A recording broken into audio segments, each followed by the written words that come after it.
Meg microphone, so I hope this works well. Let me know if it doesn't. I'm Lorelei Tangi. I'm the interim university librarian.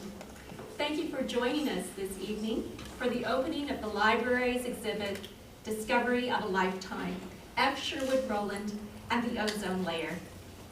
This is sponsored by the partners of the UCI Libraries, a dedicated group of community and campus supporters. I also want to welcome guests who are sitting in a nearby classroom. We actually have an overflow audience, so what they're doing is they're actually watching this through a simultaneous webcast. As many of you know, UCI was established in 1965 and will be celebrating its 50th anniversary in 2015.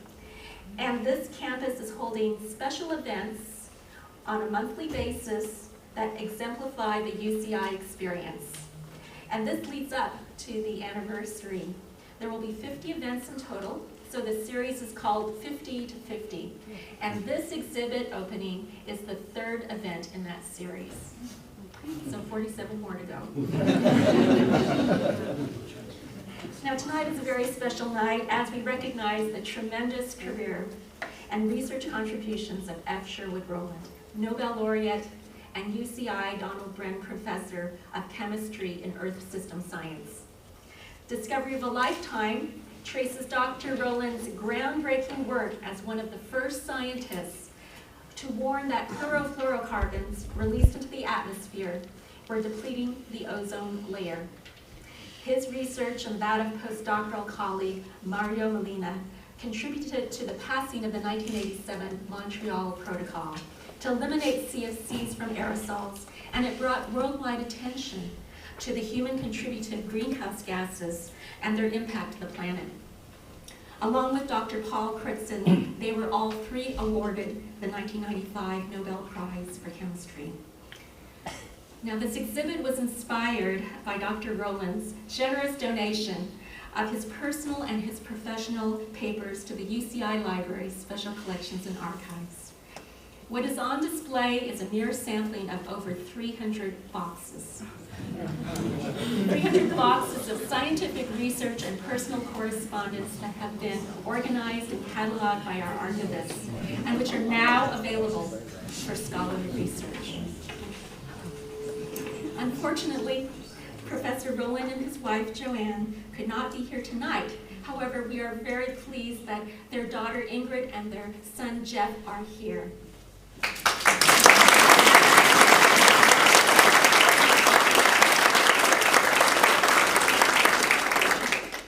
Thank you very much for your generosity and your parents in donating this collection. I would also like to thank Professor Ken Jonda, Dean of the School of Physical Sciences, and Barbara Chisholm.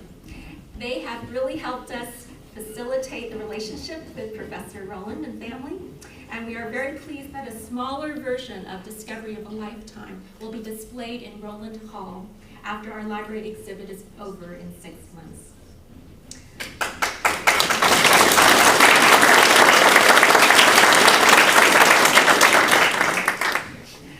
I would also like to recognize our exhibit curator, Mitchell Brown, who is the research librarian for chemistry, earth system science, and Russian studies.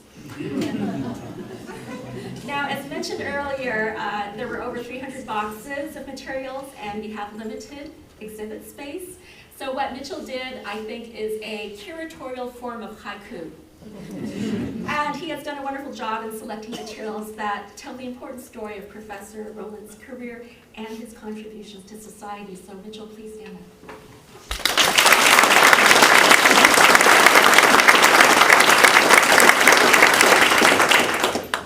And now it is my very great pleasure to invite UCI's Chancellor Michael Drake to come up and say a few words.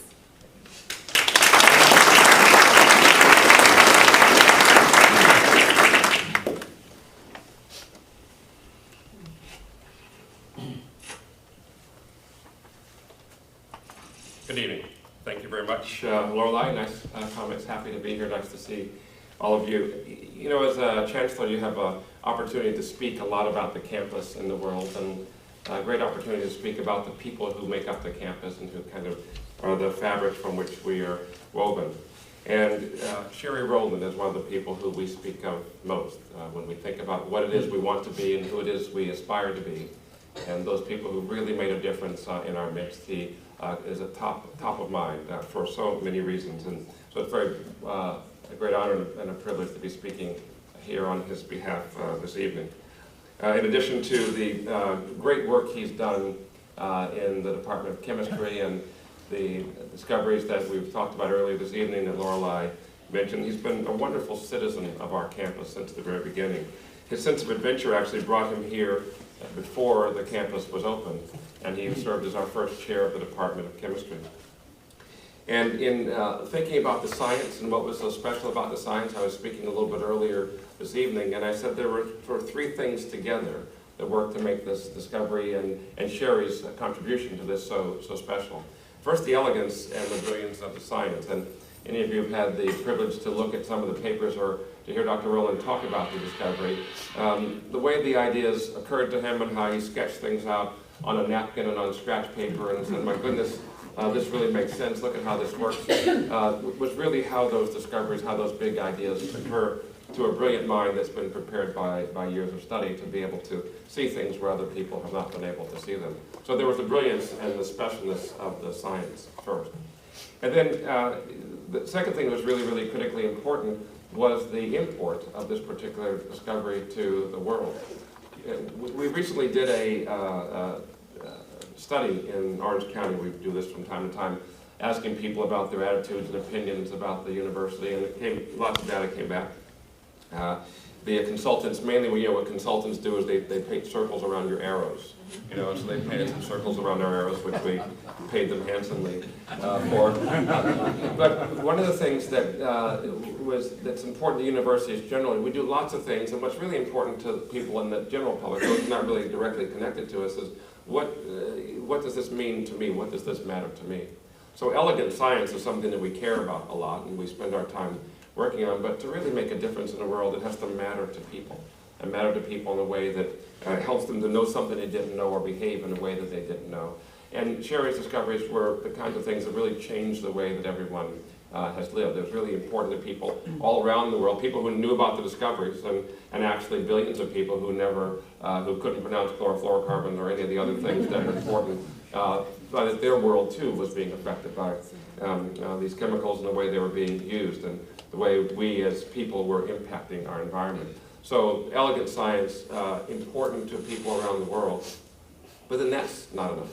You have to take that and really communicate it to people in a way that they understand it, and then communicate it to policymakers in a way that they lead to the changes in policy that kind of lead changes in culture and behavior, which is really, really difficult. We see today, we can go home today and turn the TV on and see people trying to really thwart the progress that science would have us make. And so to be able to have the wherewithal and the persistence to be able to change policy is that third piece that made these discoveries so seminal. And as you know, when there's a discovery that is going to change the way things have been, there's great resistance to that. It's the experts, the pundits, the powers that be are used to being correct and used to doing things the way that they did things yesterday. And if you come and say the way you were doing things yesterday was wrong or doesn't work tomorrow, there's great resistance to that. And there are many brands that go on that. Polite ways of saying we disagree are shared. And so you have to be extra persistent and have the strength of character and conviction to take the elegance of your science and continue to communicate that over and over and over again until slowly and surely the needle of culture and behavior change. And Sherry was able to do that by the force of his personality and the assurance of his correctness. Other things, maybe not quite as clear. One great thing, when we talk about the Nobel Prize, it's shared with Mario Molina, and Mario came as a postdoc. And certainly the work in atmospheric chemistry and air system science flourished after Mario was here. We all read lists of Nobel laureates each year, and quite often there's the professor or the lab director and the prize, and then there's a cleavage between that person and the postdoc because the postdoc isn't brought along. And one of the things that I've learned about Sherry and his real persistence during the time is that when acknowledgement or credit or celebration of his great discoveries were coming forward, he always made a point of making sure that Mario was acknowledged as well. And so when it came time for the Nobel Committee to make their award, since it had always been Melina and Rowland together who had received credit for the award, it was an easy thing for them to do to include Mario in the Nobel Prize, which again, in many cases doesn't happen. And I think it's really a reflection of Sherry's generosity and his humility and the partnership that he had. We, 5-ish years ago, I think it was, Ralph, had a ceremony where the American Chemical Society gave an award to the campus based on the 10 most important discoveries of the 20th century. So if there's a Nobel Prize every year, but there are only 10 awards for the century, it means that 9 out of 10 Nobel Prizes just don't quite measure up. Those are the junior Nobel-like prizes. But I said like, and maybe I could have said Nobel-light, but Nobel-heavy are things that really changed the world. And so the American Chemical Society looked at the 20th century and said, what are 10 discoveries that have really made a difference?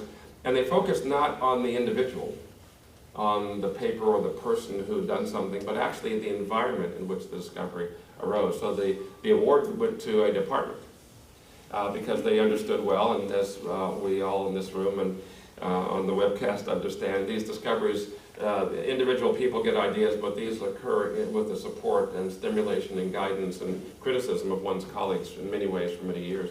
And so the award actually went to the chemistry department, and we as a campus were very, very proud to be able to receive that award because it really talked about the milieu that we had established to be able to make and support great discoveries as they come forward. So that was something that was very important. Another thing that was very important to Dr. Rowland really was the breadth of his education. And brilliance in narrow and long direction is the thing that leads to great change. One of my mentors, a man named Holly Smith, used to say that people who are well-rounded are necessarily of short radius. So I appreciate that. And these kind of discoveries are really long radius discoveries. But Sherry really was an exception to that rule in that he was is such a well-rounded person in his service here, an athlete as a young man, a great baseball and basketball player, and to show how sharp he was, he joined the military and actually continued athletics in the military and was prescient enough to join the military just before the end of the Second World War. And then left the military, went back to complete his studies, but educated himself broadly. And when he was a college athlete, he was also writing about sports for the school newspaper. And so he was never a one-dimensional person. I think that played out in so many ways during his time here and during all of his work. As I mentioned, he was here before the campus started, and so he was, as a founding faculty member, a critical part of building the campus and its culture. And the campus, the place that we are now 47 years later, is just absolutely amazing. And we're so pleased and proud of what those founding people did, the founding faculty, some of whom are here, some others of whom are represented here, the founding administration represented by Gene Aldrich, and really was a great collection of individuals who could see the future and then create that future for all of us, and we're so proud of that. So I would like to say that all of us, as we think about this, make a difference in little ways every day. Every once in a while, one of us makes a big difference, and Sherry is one of those people who made a big difference. Through his thoughtful donation to the library, his life and work will continue to inspire generations for many, many years to come.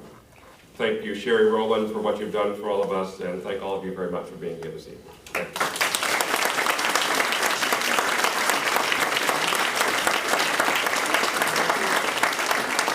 And a warm round of applause, someone who actually all of us know very well, we've all known for many, many years, the President of the National Academy of Sciences, Ralph Cicerone.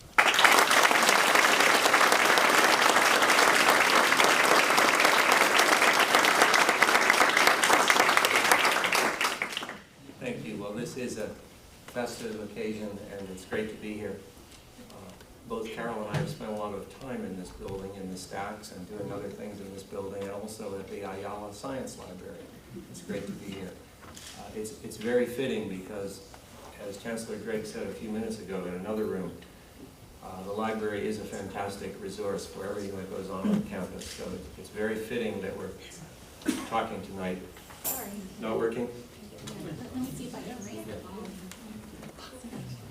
And I understand that there's a group of people in a classroom who are not in the same room where I am. But the good news is you have the popcorn concession, and we don't have any popcorn in this room. So maybe you win. Chancellor Drake and Brenda, it's an honor to be here. Jean Aldridge, thank you for being here. Dan, it's a pleasure. Jack Langson, who made such a marvelous commitment to this library. My wife Carol, we're just really happy to be here. The title, which I like, was not what I chose. I just tried to match the title of this whole event, which Lorelei talked about. I really think it was a great idea, whoever came up with the idea, to take those boxes off the hands of Sherry. I remember distinctly 8 or 9 years ago when Joanne put her foot down and said, "Out!" These boxes were going to be moved into storage, and I think they were. I think the Rowlands paid for at least, right, Chris? 9 years of storage at least. But just browsing through parts of the display tonight, it was just striking already in 5 minutes. From my own point of view, to see back to an era when people actually wrote letters to each other, and the thoughts that were in those letters had accumulated over a period of days or weeks and not microseconds. And there was actually some polite language, so it was very nice. What I want to do first of all, how do I control the slide here? I forgot. Maybe nobody told me. Just on the PC. All right. Okay. What I want to do is just hit on a few of Sherry's roles here at UC Irvine, not so much personal. I already have a quibble with some of the personal things. It shows him batting right-handed in a photograph downstairs. He was left-handed. So I think the image has been reversed. But I'm going to stay out of the personal things. As Michael Drake just said, Sherry was a founding faculty member. Came here in 1964. When you look back over the history of great universities, in the last 50 years, there are only 2 great universities that were founded in this country. They're UC San Diego and UC Irvine. Playing into the growing population of California at just the right time to create something that has enormous lasting value. He was the first head of the chemistry department, and that was not just a historical occasion, but it meant that Sherry hired the first few faculty members here. And if you talk to Hal Moore and Marjorie Casario, I guess Don Bunker, I can remember the other 2, Hal. Ed Lee, who unfortunately died. Bob Taft. And Bob Taft. This was an amazing group. They set the foundation for what has become one of the most impressive academic units I've ever encountered. And the succeeding chairs after chemistry, including Hal Moore, Dave Brandt, and several others who have done a great job over the years. I think the foundation was laid with Sherry's. Now, Sherry, I'm being very polite here to say that Sherry was a tennis partner of Dan Aldridge. This is another thing that's changed. They used to play tennis almost every lunchtime. Nobody has a life like that anymore. And where I'm being polite is to say that they were partners. They were actually opponents, and it was pretty fierce. But unfortunately, Dan, who's sitting with us tonight, Chancellor Dan's son, Don Blake, Ev Fleischer, no one was able to, Ed Thorpe, nobody was able to come up with any photographs, so I don't have any tonight. Barbara, you may have tried too. Nobody could find any. So I can't document that, but it was a part of this campus. Obviously, everybody knows Sherry was a prolific researcher and still does research, but what not so many people remember is that he was primarily a physical chemist working in nuclear chemistry, and had established himself as a world leader in nuclear chemistry long before this atmospheric stuff came up. In fact, the nuclear reactor that's on this campus was due to Sherry. And maybe Vince Gwynn helped out in those days, but the reactor wouldn't have been here without Sherry. His reputation and the fact that he was so prolific and dependable led the federal government agencies to place this reactor here. Sherry was also a practical jokester in his day, and some of the recipients of some of those jokes are here. I'm going to mention a couple tonight that were played on him. And then he has had a major role in the National Academy of Sciences. He was elected in 1978, served as Foreign Secretary for 8 years, and on campus he never talked much about it. We knew that he was going to crazy places all over the world representing the United States Academy and all of American science, but he was doing really marvelous things overseas. Far from the ugly American, Sherry inspired confidence and friendship all over the world with some amazing initiatives to create international associations and academies whose lasting role, and continues today, is to develop capacity in developing countries based on science, capacity for economic development, for education, and for providing their governments with rational analyses of issues rather than just political opinions. And I could give you a lot more background on that, but I don't have the time tonight. To continue, just to summarize roles quickly, of course the Nobel Prize in '95, I'll have a little more to say about that as we go. He was and has been an exceptional mentor and host to any number of students from around the world, graduate students, postdocs, and very senior people. Professor Isaacson is here from Norway tonight, and Mette, who have been here for many years visiting not only the Praters but the Rowlands. And Sherry has had any huge number of visitors and students and postdocs from Japan and the Far East. He's been honored with many, many prizes and honorary degrees. I won't talk about that tonight. He was absolutely instrumental in coming up with the idea to create what turned out to be, I think, a very successful program at Irvine, Earth System Science. Finally, he's been a great friend and colleague to everyone at UCI, and I don't want to get too personal about this, but I'll show a few slides. So, I've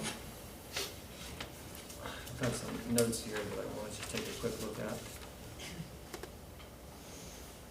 This one is to, I'm going to spend a few minutes talking about the scientific and environmental significance of this major discovery that Mario and Sherry made. And I want to mention a few things. First of all, as I understand it, when Ingrid was in junior high school or senior high school, long before she became a professor, you know, those were the days of the beginnings of Earth Day and the environmental movement. The Vietnam War was in full force, and a lot of young people were really not very happy with what their parents and older people were doing. I don't think that was the case with Ingrid, but she said to her dad, "Why don't you do something about this?" And it made an impact. It caused him to start thinking about what he could do besides mapping out how nuclei react with each other and how tracers and nuclear reactions could be used in physical chemistry. It was very dramatic. I think it's true. There's probably more to it. Sherry was also a meticulous note-taker at scientific meetings. I don't know how many of these boxes are filled with his very characteristic handwriting.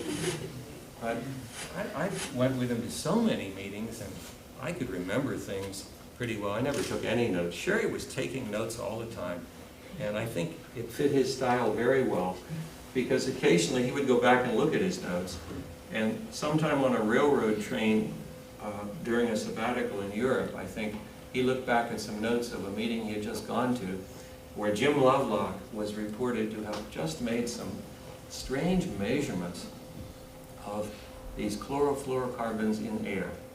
Now, they were known even at the time to be wholly synthetic artificial chemicals which are not made in nature. So whatever they were representing, there was something unusual going on, and ringing in his ears was Ingrid telling him to do something about the environment. So Sherry paid particular notice to these two chemicals there. I won't go through their detailed names because chemical nomenclature is kind of tongue-twisting. but this was well known as Freon 11 and Freon 12 when they were produced by DuPont, who had the trade name Freon. They were actually produced by 6 companies around the world, but Sherry started to look into it. So now Mario Molina came here as a postdoc from George Pimentel at Irvine. Mario, some of you know, is born in Mexico, speaks fluent German and French, studied at the Sorbonne, did a postdoc in Germany, international class intellectual, wonderful person.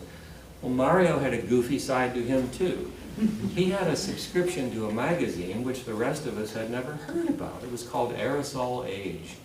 It was basically an organ of the aerosol spray can industry to convince each other how important they were and to introduce new products, and what the latest sales figures were on underarm spray deodorant and hairsprays, which by that time were being sold at more than 1 billion cans a year in the United States, which tells you something about the volume of the industry at being more than $1 a can. Mario had this magazine subscription.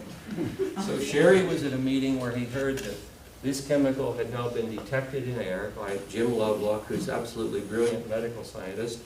And Mario comes here for a postdoc, and he's got this subscription to a magazine called Aerosol Age, and Ingrid told her dad to do something. So where's a little background about the ozone layer. At the same time, in the early 70s, we didn't know much at all about the ozone layer. But what was beginning to become clear was that there's a tiny layer of air in the upper atmosphere with naturally high amounts of ozone in it, that ozone layer absorbs ultraviolet light from the sun, which would otherwise penetrate down to the surface, and it was becoming clear that ultraviolet light can damage skin. In fact, the first measurements were made of how that ultraviolet light interacts with typical protein molecules like DNA in all organisms. And then finally, we were also figuring out that the ozone layer had a role in the Earth's climate, because when the ozone up high absorbs the solar ultraviolet, it's a source of energy. The air heats up around it. And indeed, when you go up in the air, you know, where you fly in aircraft, the air is cold. But as you go higher, the air starts getting warmer. And it's due to the absorption of solar ultraviolet light, ultraviolet sunlight. And then finally, the point is we began to realize that the temperature structure of the entire global atmosphere depends on having this little amount of ozone.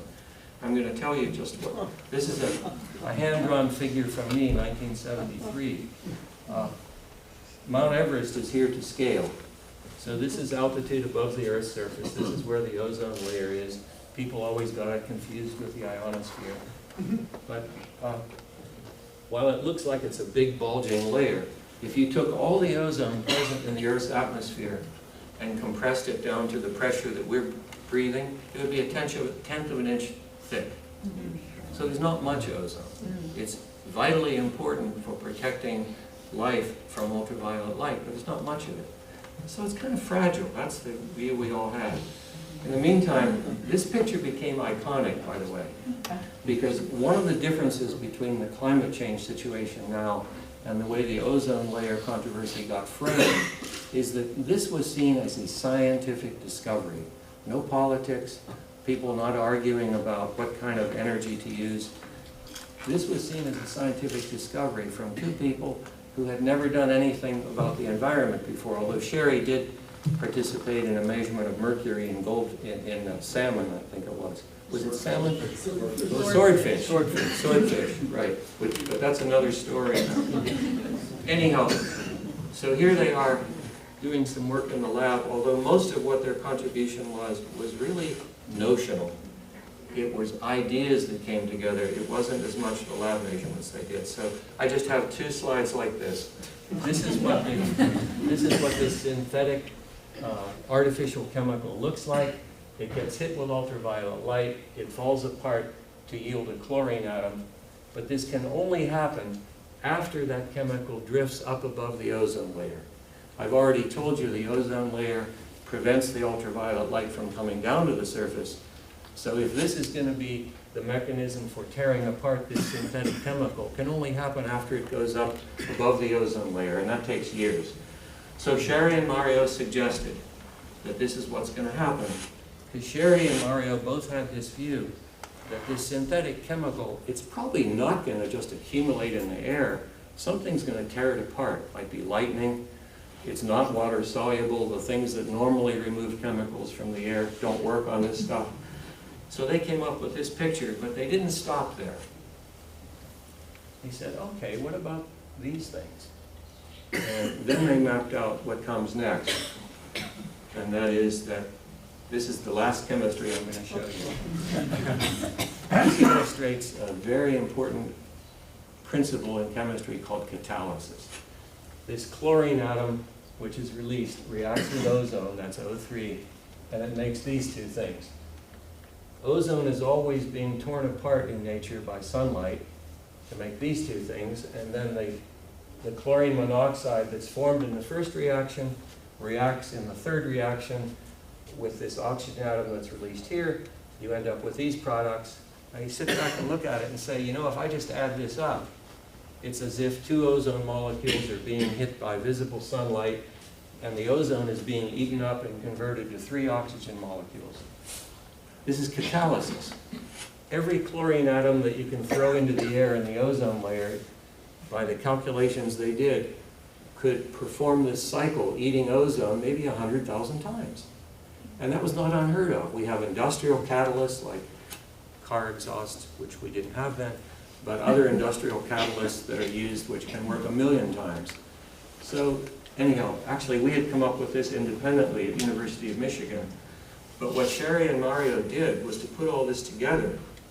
For example, we found out years later that Dow Chemical, who was very much concerned about some organic chemicals they were making, had worried about these chlorofluorocarbons and said, gee, could they contribute to air pollution?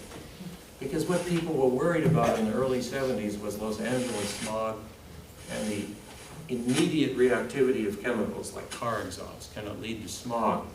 So as soon as the Dow scientists concluded that this is what's going to happen, they stopped. Said, it's not going to be a problem in air pollution because it's going to happen way up there. Sherry and Mario said, no, you don't stop there. You've got to figure out the whole life cycle of this chemical. And I think this is where Ingrid's advice came in, I think. So they followed it through, and they published this paper in Nature in June of 1974. I can remember it like it was yesterday. And it had been delayed several months in review and publication. In the meantime, our good friend Paul Crutzen, I think it was, Ivar, who spoke in Stockholm, and he had gotten wind of what was going on. He told a Stockholm newspaper about this discovery. Sherry was mortified because in those days there was a rather strict adherence to the procedure that if you submitted research for a journal, it was not supposed to be leaked. It could declare the whole paper ineligible. At least that's the way I remember it. Nonetheless, the paper came out on the end of June. You can tell it was in London because it misspells catalyzed. But let me just say a few words about the significance. Jim Lovelock, who I mentioned earlier, who had made the first measurement, this is a paper of his from 1973 where he reports his first measurement. Brilliant stuff. The presence of these compounds constitutes no conceivable hazard. Jim was convinced that these chemicals were so inert that they would be valuable tracers of the motions of air and the motions of the ocean currents. And Jim was an opponent in the scientific community for about 15 years until he finally came around, and he's terribly embarrassed by this sentence. So, the reactions to this big discovery. I've mentioned some in the scientific community, but at that time, there was no scientific community. There was no academic study of the chemistry of the air. There were no courses in universities. There were no professors. There were no journals. There were no grants programs. There wasn't any. So the first few meetings, in fact, where I met Sherry and Mario was a meeting of aeronautical engineers in San Diego who wanted to hear about this upper atmosphere stuff. Then we tried to get the American Chemical Society to have meetings, and they said, no, it's not interesting. The American Physical Society, nothing. So we started giving seminars in physics departments, and of course physicists were so smart, they said if this had been right, we would have discovered it. So So the reaction, and one of the things I saw in the exhibit downstairs was a quote from Joanne, with accompanied that Los Angeles Times front page story about the Nobel Prize. If you read between the lines, what Joanne was really saying was, we were really insulted for years by other people in the scientific community, and a lot of that did happen. A couple of the other things I'll mention briefly. I want to mention the public and media reaction to this discovery, and then a couple of words about these other topics, congressional hearings and so forth. So, first of all, on the media front, some of you saw these cartoons downstairs. Now, Barbara Chisholm and Don and I have been talking about this for a couple of weeks. We've got to find out whether Sherry's collection of cartoons is intact. Yes, that one is. I know this one is, but he has about 200 of them because I borrowed them to give talks. What they demonstrated was why there eventually became, because the science was solid and because the ozone layer was being depleted, nonetheless the public reaction was favorable towards taking action. And one of the reasons was that the aerosol spray products were not that essential in the first place. But public opinion was molded strongly by these cartoons. There were hundreds of them. And it was easy for cartoonists to say things like this because these products were not that essential. There were only 6 companies in the world making them, so they could be demonized, and here's one of them. It says, true, the fluorocarbon industry's threat to the ozone layer may very well be serious, but the ozone layer's threat to the fluorocarbon industry. There were at least 200 of these cartoons, and what they did was to tell the public it wasn't our fault. It was the chemical industry's fault. It was the fluorocarbon industry's fault. So there were so many of these. Here's one, the credibility hole, which shows 3 of the leading producers. This is the British company ICI, Hoechst in Germany, and DuPont, just as an example. I gave a paper at a meeting last week, and I actually spent about 10 minutes talking about the effect of these cartoons on public opinion. One of the most important ones came from Bill Malden was one of the best cartoonists in the United States. As I recall it, he was the person who had cartoons in the Second World War about G.I. Joe. He invented the term G.I. Joe. So when Bill Malden came out with his cartoon, it really got attention. Remember, this was in the Cold War, when what people were thinking about was intercontinental ballistic missiles. So this cartoon hit a home run, and it was important. A couple of other things about public and media reaction, though, were there were so many congressional hearings. I'll tell you a story about 2 of them. But by the late 1970s, there had been so many of these hearings that Sherry and Mario and I, who were doing all the testimony, we got to meet a lot of people in Congress, both houses, and their staff, and they told us that they had had a volume of mail about this chlorofluorocarbon ozone layer business, which was higher than any other volume of mail they had received in the history of Congress except for the Vietnam War. And I think it was brought on largely by the cartoons. I really do. But 2 stories I want to tell you is how the first hearing happened. Finally, Sherry and Mario presented a paper at the American Chemical Society meeting in Atlanta. And I'm not sure whether they even had trouble getting the American Chemical Society to agree to host the paper. But they dealt with the press through, I don't know, Randy, you were too young then to have helped them. But there was a press release prepared to be released on, I think it was September 11th, I think it was, 1974. And Carol and I lived in Ann Arbor then, and it was well known we were working on the subject. So the Ann Arbor News broke the embargo, published a story the day before about our work on the ozone layer.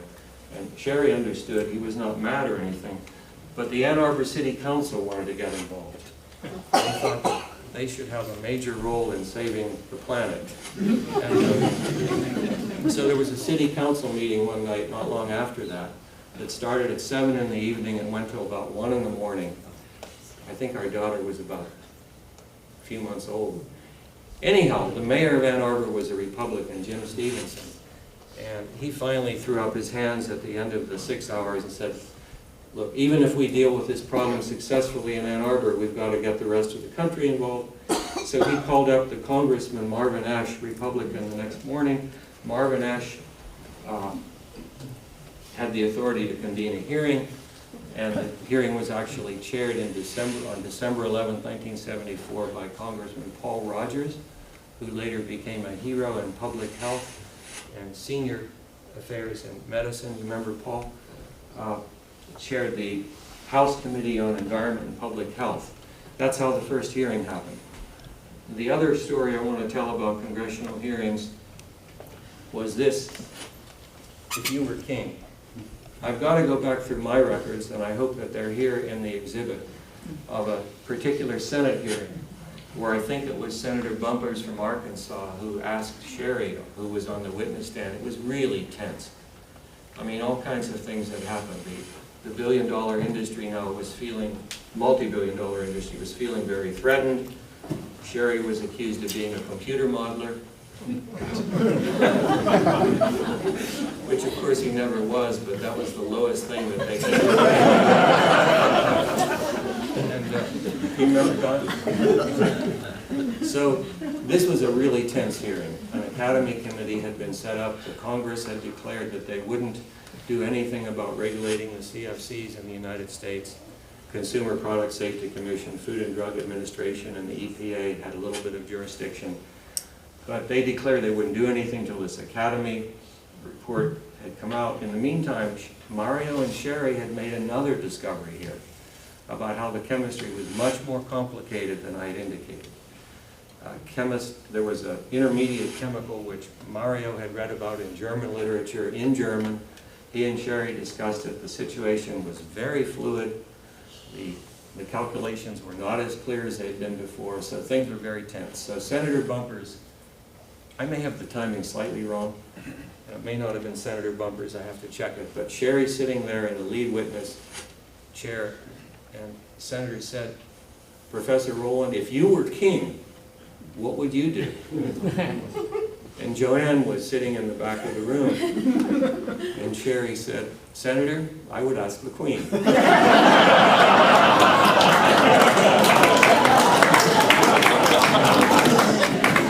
I never saw Sherry so fast on his feet.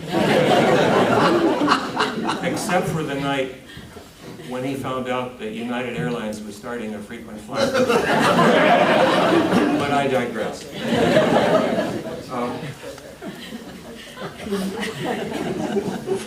One feature that I think will come out of Sherry's papers, if people look carefully enough, is the role of the states in leading to a national agreement and an international agreement to regulate these chemicals in a sensible way that the chemical industry eventually agreed with.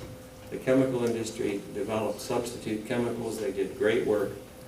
But there were hearings in states, not only in Michigan, but Oregon, where Sherry went to testify, and I think Mario went too. Oregon proposed to take on to propose a law that would prohibit the sales, manufacture, and usage of these chemicals in aerosol spray cans. Indiana did the same thing. Sherry and I testified there. Wisconsin did the same thing. Sherry and I testified there. Minnesota, Sherry and I testified there. Sherry testified in Ohio. I went to New York, and he went to California on invitation, in fact, subpoena in some cases. The fluorocarbon industry decided that they could not live with a patchwork of regulations, that something would be legal in one state and illegal in another. They couldn't do business that way. So the fluorocarbon industry contacted their contacts in the United States Congress and decided that a national approach was better. I won't mention these other topics. I don't want to take too much more time. There are other things were happening too. This is now the mid-80s to mid-90s.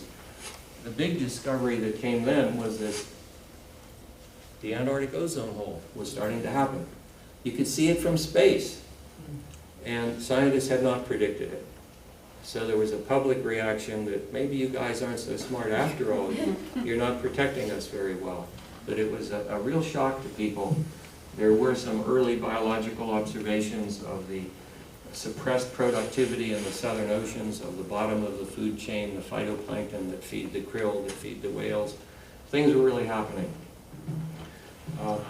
It definitely led to momentum for the Montreal Protocol and a very sensible approach, which this approach I think really reflected a lot of Sherry's testimony and his architecture of a plan that would, all else be honest. You don't actually know what's coming next. Come up with an agreement that can be modified and updated every several years. It was brilliant, and now all the diplomats take credit for it. In the meantime, Don Blake and Sherry were busy doing other things. They found, for example, the first really solid evidence that this other very important greenhouse gas was increasing in the global atmosphere. There's some fabulous photos of these trips that looked rather pleasurable, where they were going around the world, tropical islands and elsewhere, collecting samples. The impacts on academia were amazing, because people started realizing this is serious.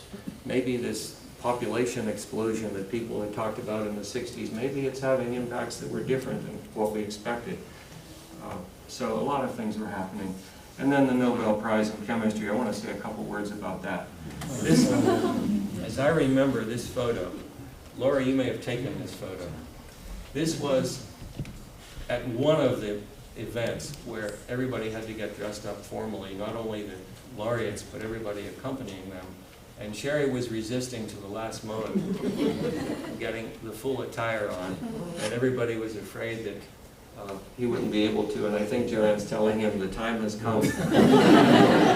So this is when we all got cleaned up. This, of course, is the famous photo. There were a couple of them. But here's where a practical joke comes back. Sherry was asked to give a seminar in what's now Reines Hall for all the physical sciences. And he had, you know, the 2x2 slides, which we used to have, 35mm slides, loaded in the carousel. So Sherry gives a talk, and he thought, basically, because everybody wanted to see this photo, he had a slider. But he, when he actually clicked for this slide to come up, what happens instead? But instead of the King of Sweden, it's Hal Moore presenting this photograph. And we didn't have Photoshop in those days. This was hard work. Somebody put Hal's head on the King's body. Did you do it, Hal? Sherry didn't see it coming. So of course he laughed, and it was just payback for some of his practical jokes. This was another practical joke, which I have the original.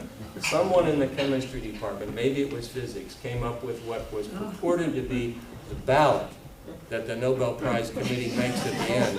Whether no, yes. So you'll see that most of us signed for no. And somehow Sherry got a hold of it, and I guess he joined in. Dennis Silverman, I can recognize a few, Myron Bander, Jonas Schultz, I think Ellen Druffels here. And then on the positive side, our Apkarian signed it, but he did it upside down. And they, of course, presented Sherry with this, and that's probably when he signed it. I'll just close with a few photos of, just to emphasize a couple of things I said at the beginning. Sherry's role as a mentor to students and postdocs, and to welcome visitors from all over the world into his group and the campus. So obviously Don, Barbara, Finlayson Pitts, and back Pat Rogers, and Joanne, of course, and Don. One picture of Sherry's group. This one happens to have Mario in it, with a few of Sherry's outstanding Japanese students and postdocs.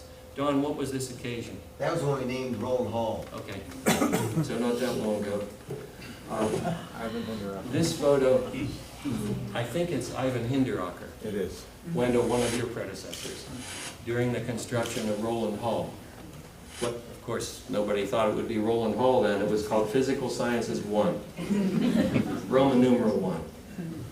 And so I suppose these were canned photos just to show that people were really into it. And this is kind of an iconic photo of Sherry with these mutton chop sideburns, which he wore for so many years. I was so happy when he took them off. But let me stop there. This has been, I think, looking around, there are probably 30 people in this room who should be giving talks like this, and each one of us would do it somewhat differently.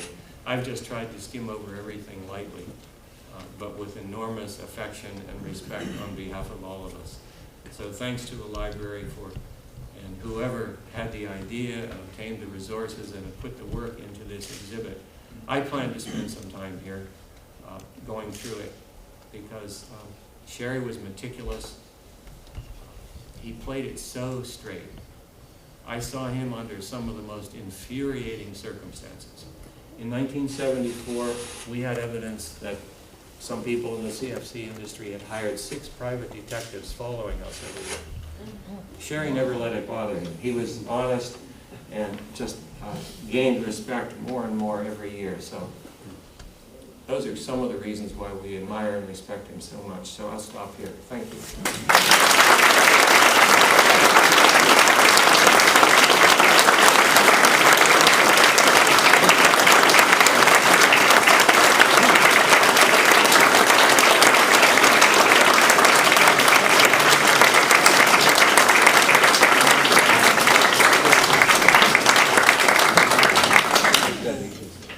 Thank you so much, Dr. Cicerone. That was such a wonderful presentation. It really came from the heart.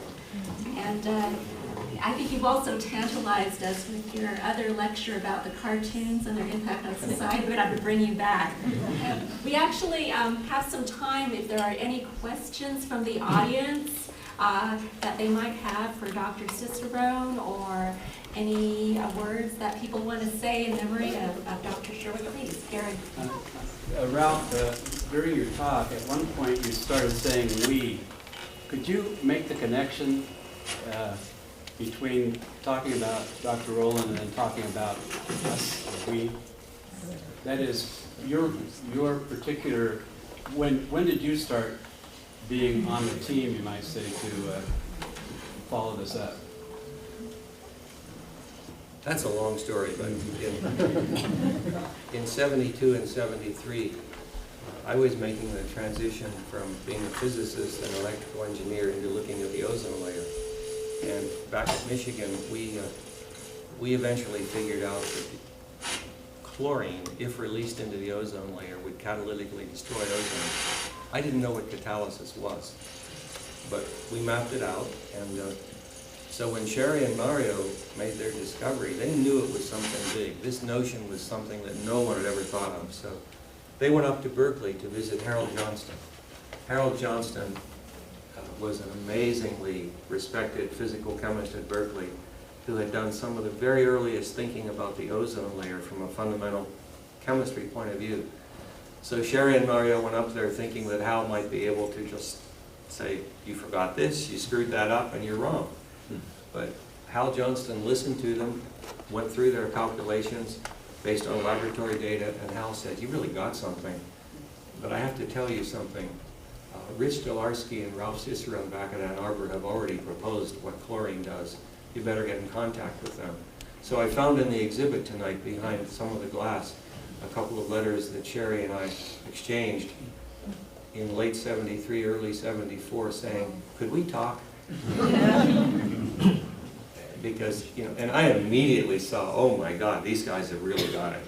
Because what we were doing, we had theorized that the volcanoes might put enough chlorine into the stratosphere to change the ozone layer in nature, and then that the proposed space shuttle rockets that NASA was proposing to build would do the same thing. And we were right, but our numbers were like 500 times smaller than the volume of what the chlorofluorocarbons were already doing. So I immediately said, oh my God, they really got it. And then we became friends, and because of the reaction of the scientific community being so,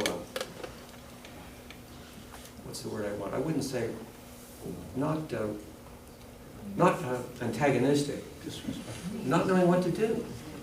that we found ourselves, there were no experts in the field, so we got invited to go everywhere, and it's kind of like when you volunteer in the military. Other people step back and you're left standing, so we began traveling to all these state capitals together and learning from each other.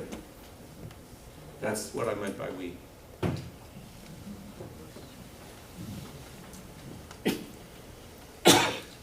You want to talk about practical jokes, Hal? No. Bruce, my friend. Ralph, what was the response after the immediate visceral reaction from the aerosol industry? I mean, did they begin to cooperate over time, or did they kind of get dragged kicking and screaming over that? I think the pattern was something we continue to see. The really strong companies that want to stay in business, they want the truth. The companies that are trying to make a quick kill have no substantial investment and, for example, have no scientists on board. They just did awful things. For example, the man who invented the little plastic valves that fit down in aerosol spray heads, Robert Alplanel, he happened to be a close friend of Richard Nixon. But I was giving a seminar in Chicago where he stood up and said, "You and Rowland and Molina are more capable than the worst of the World War II spies that were sabotaging our country." And that appeared in a Chicago newspaper, and Sherry got a blistering letter from Alplanel. So there were bad reactions. On the other hand, some companies really dug in and did great research. So I think it was the ones that wanted to stay in business. They wanted the truth. We had an interesting experience in Ann Arbor. There was a lot of publicity in Ann Arbor, and school children, one of them came to visit us, Mrs. Hockman and her son. The kid, 9 years old, thought that the world was going to blow up and he wouldn't live another week. He was frightened. So some school children wrote a letter to the S.C. Johnson Company, Home Products, and they told us what the scientists were saying about the ozone layer. And a vice president at S.C. Johnson wrote back to those kids and said, "Yeah, and some scientists think that the moon is made out of green cheese, so don't worry about it." But he went on to say, "Just in case, we have found that most of our aerosol spray products for home use can be propelled just as well with other chemicals, so we're going to announce in a few months that we're removing these propellant CFCs from all of our spray products." Well, the kids gave me that letter. And on my birthday in 1975, I was in the New York State Senate, where there was an array of witnesses saying that New York could not possibly regulate these chemicals because 300,000 people would be immediately unemployed and blah, blah, blah. So I pulled out the letter from this major company and said, "Gee, here's a company that seems to think they can continue quite nicely." It had an enormous impact. So there was a big spectrum of things we were dealing with, and it's all to be expected.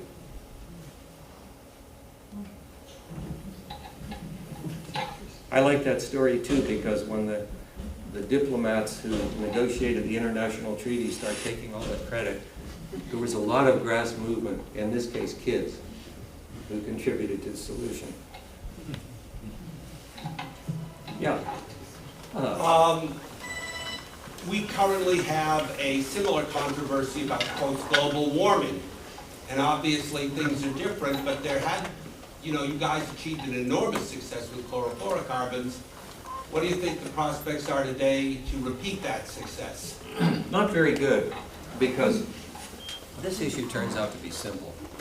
I've already given you a couple of examples that some of the products, like the underarm deodorants, there was a whole book written about advertising in the aerosol industry that pointed out that it took an enormous amount of advertising to make these products acceptable to people. People didn't like them in the first place, and then there were substitutes available, the hand pumps, and then later DuPont and other companies created chemical substitutes. There's no substitute for energy. So the fact that we're dependent on fossil fuels for 85% of our energy worldwide, it's not easy to get around that. So inherently there are difficulties here.